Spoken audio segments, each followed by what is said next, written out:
Peace and welcome back to another episode of Monday Musings with me, your girl Nicole, Sister Midwife, where I share what's on my mind about finding joy, building my Black business, and raising my free Black girl in this crazy world.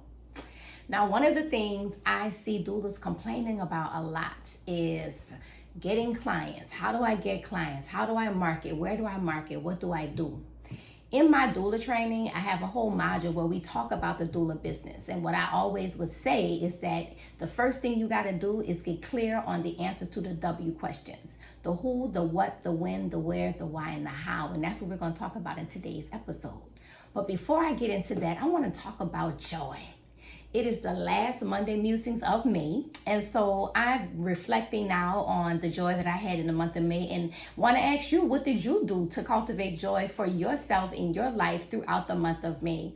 One of my favorite things that I did this month was to go see The Wiz, the Broadway rendition of The Wiz, the one that's traveling the country right now. I saw it here in New Orleans, and when I tell you, blown away. It was so beautiful. And what I would say is the thing about it that brought me the most joy is I made a decision to go by myself. I bought a last minute ticket, and what that means is I didn't bring my daughter with me. Now, she also got to see it separately, and we will be able to see it at some point together. But it was such a blessing for me to be able to experience that alone, because it brought up so much stuff from when I was a child and in the middle of the play as I'm crying and just having all of these emotions coming up. Listen, I'm a lot. So I was having tears, and then I realized that my mother's transition date was the date before. So I saw the play on the 17th, I think, and she transitioned on the 16th. Anyway, so it was a lot. I was thinking about my mama, how much I know she would have enjoyed it. And I also just felt so much joy having that moment to be able to experience all of that without having to tend to my daughter. And she loved it too. So afterwards, we got to talk about the parts that we liked the best, and the music and the costumes and the hair and the singing and all of the things. And now we have something to look forward to, because like I said, we're definitely going to go see it together. So if you have the opportunity to go see The Wiz in your city, definitely take a look at it.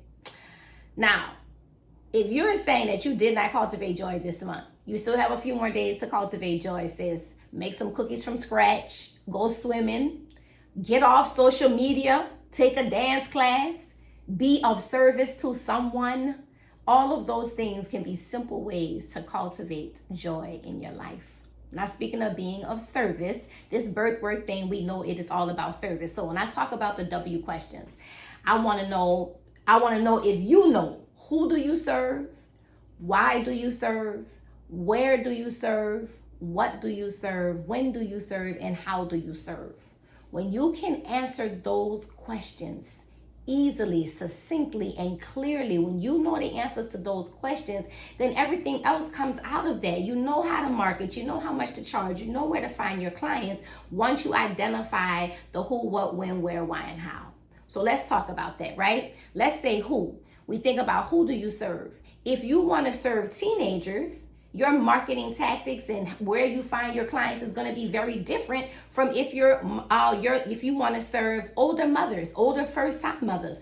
That's two completely different things. You got to know who do you serve. Who is your ideal client? Then you got to know what do you serve. If you serving pasta and she want hamburgers, you're in trouble. What do you serve? What are you really giving? Or is there a mismatch in your energy and that client's energy, what they're looking for and what you offer? When do you serve? There are so many pieces of the when. But at a minimum, literally, when do you serve? Are you going to take a vacation this year? That's going to determine when and how you market and how you create your plan for the year. If you're going to be on vacation for the summer, when do you serve? Where do you serve? Do you prefer hospital birth or home birth? Many more questions involved in that, but where do you serve? How do you serve? Are you serving as an individual, at a community level? Are you serving as a part of a collective? Are you an employee of a nonprofit? How do you serve? And then why? Why do you do this work? There are many, many, many, many reasons why we do this work. But one thing I want to encourage you to always do is to do this work from a place of love.